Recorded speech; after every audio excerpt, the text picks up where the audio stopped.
বাংলাদেশ বনাম পাকিস্তানের মধ্যে 3টি টি-20 ম্যাচের সিরিজ হতে চলেছে আগামীকাল থেকে। এবং এই ম্যাচের হাই ভোল্টেজ ম্যাচ হতে চলেছে বাংলাদেশের চিরপ্রতিদ্বন্দ্বী পাকিস্তান। হাই ভোল্টেজ ম্যাচ, খুবই গুরুত্বপূর্ণ ম্যাচ হতে চলেছে। এবং এই ম্যাচে বাংলাদেশের প্রথম একাদশ কীরকম হতে চলেছে এবং ম্যাচের সম্পূর্ণ সময়সূচি এই ভিডিওতে আমি আপনাদেরকে জানাবো। চলুন ভিডিওটি শুরু করা যাক। শুরু করার আগে একটি অনুরোধ, যদি আমার চ্যানেলে আপনারা নতুন হয়ে থাকেন তাহলে চ্যানেলকে প্লিজ সাবস্ক্রাইব করবেন এবং ভিডিওটি ভালো লাগলে লাইক করবেন, শেয়ার করবেন। চলুন ভিডিওটি শুরু করা যাক।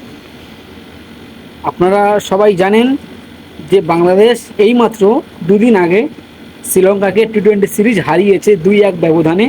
অসাধারণ দুর্দান্ত পারফরমেন্স করেছে লিটন কুমার দাস, মেহেদী, শেখ মেহেদী, শামীম হোসেন পাটোয়ারি দুর্দান্ত পারফরমেন্স করেছে। এবং বাংলাদেশের যে টি-20 টিম আছে এই টিমটি খুবই দুর্দান্ত ফর্মে আছে।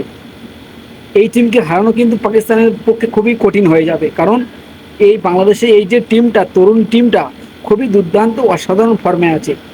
চলুন দেখে নেওয়া যাক বাংলাদেশের প্রথম একাদশ কীরকম হতে চলেছে পাকিস্তানের বিপক্ষে প্রথম টি-20 সিরিজে। প্রথমে পারভেজ হোসেন ইমন এবং তানজিদ হাসান তামিম দুর্দান্ত পারফরমেন্স করেছে। তানজিদ তামিমের ছক্কা অসাধারণ, দুর্দান্ত। এবং এই দুটি প্লেয়ার ওপেনিং করতে আসবে, কোনো সন্দেহ নেই। এই দুটি প্লেয়ার ওপেনিং করতে আসবে, পাওয়ার হিটার ব্যাটসম্যান। এই দুটি প্লেয়ারের উপরেও খুব প্রত্যাশা আছে বাংলাদেশের ক্রিকেট ভক্তদের কাছে। এবং তারপরে আসবে 3 নম্বরে আসবে লিটন কুমার দাস, দুর্দান্ত ফর্মে ফিরেছে। অনেক দিন মানে ব্যর্থতা কাটিয়ে দুর্দান্ত ফর্মে ফিরেছে ক্যাপ্টেন লিটন কুমার দাস। এবং 4 নম্বরে আসবে তাওহিদ হৃদয়, খুবই একটা ফর্মে নেই, তবে কিন্তু বাংলাদেশের ভক্তরা খুবই আশা করে আছে তাওহিদ হৃদয়ের ব্যাট থেকে কিছু একটা ভালো ইনিংস দেখবে।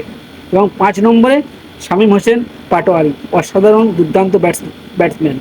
5 নম্বরে শামীম হোসেন পাটোয়ারি, বাংলাদেশের এবি ডেভিলিয়ার্স বলা হয়। এবং 6 নম্বরে কে আসবে এটাই নিয়ে বড় প্রশ্ন। শেখ মেহেদী খেলবে নাকি মেহেদী হাসান মিরাজ খেলবে? আমার তো মনে হয় যে শেখ মেহেদী যে পারফরমেন্স করেছে, যে অসাধারণ করেছে, এবং ঘরের মাঠে শেখ মেহেদীকে খেলাবে। এবং 7 নম্বরে আসবে জাকির আলী অনিক, অসাধারণ। জাকির আলী অনিক 7 নম্বরে খেলছে, দুর্দান্ত অসাধারণ ব্যাটিং করে থাকে এবং বাংলাদেশ ভক্তরা তাকিয়ে থাকে জাকির আলীর দিকে এবং একটি ফিনিশার হিসেবে রাখে জাকির আলী অনিককে। এবং 8 নম্বরে রিশাদ হোসেন, কারণ ঘরের মাঠে রিশাদ হোসেন খুবই দুর্দান্ত, খুবই অসাধারণ পারফরমেন্স করে থাকে। এবং 9 নম্বরে তাসকিন আহমেদ, দুর্দান্ত ঘরের মাঠে বোলিং করে থাকে। এবং 10 নম্বরে মোস্তাফিজুর রহমান, 11 নম্বরে শরীফুল ইসলাম। এই ছিল আজকের বাংলাদেশের প্রথম একাদশ। এই একাদশ কি পাকিস্তানকে হারাতে পারবে?